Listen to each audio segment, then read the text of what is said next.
So friends আৰু এটা blog ভিডিঅ'লৈ স্বাগতম জনাইছোঁ। মই আহিছোঁ এতিয়া বৰ্তমান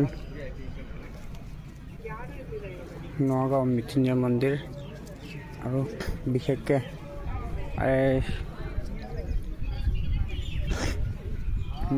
এইটো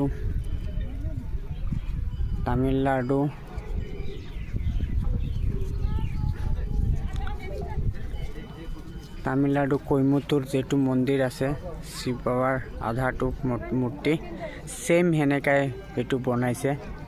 তো বিশেষকৈ সেইখিনি জায়গাত কোনে কোনে আহিছে আৰু মোৰ ভিডিঅ'টো চাই ভাল লাগিলে এটা লাইক কৰিবলৈ নাপাহৰিব। তো আৰু আপোনালোকক দৃশ্য দেখুৱাম মই। আৰু ফাইনেলি এইখিনি ঠাই তামাম মজা বনাইছে, চাইছে দেখিছে। আৰু বিশেষকৈ এইখিনি জায়গাত চাকি বাতি জ্বলোৱা জায়গা হয়। আৰু এইটো ৰাউণ্ডটো ইমান ভাল লাগে তাক ৰাউণ্ডটো। আৰু মই জানো বহুত মানুহ ইয়াত আহিছে আৰু মোৰ চেনেলৰ নাম হৈছে ৰতন সৰকাৰ ব্লগ। আপোনালোকে কোনে কোনে চাই মোৰ চেনেলটো চাই দিব, ঠিক আছে। ভাল লাগিলে এটা ভিডিঅ' লাইক কৰিব আৰু মই পিছৰ দৃশ্য দেখুৱাম। আৰু এইখিনি জেগাত নন্দীজিকা কাপোৰটো বান্ধে, হৰ হৰ মহাদেৱ। ইফালেদি মানুহ আহিছে, চাক আহিয়ে আছে বৰ্তমান।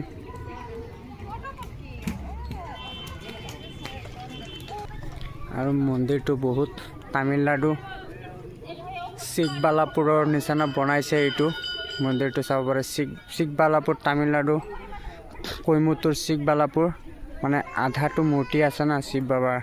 তো বহুত ভাল লাগে তাত গ'লেও, মই এবাৰ গৈ আহিছোঁ।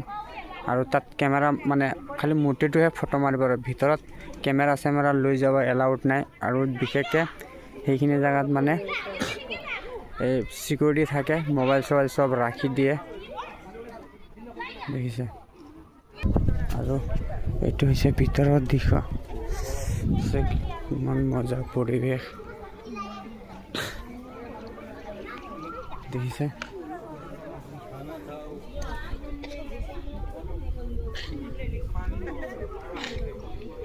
আৰু বিশেষকৈ এইখিনি ঠাইত ভোলা বাবা কাপোৰটো বান্ধে সেইটো গছত। আৰু চাকি বাতি ইফালে দেখিছে।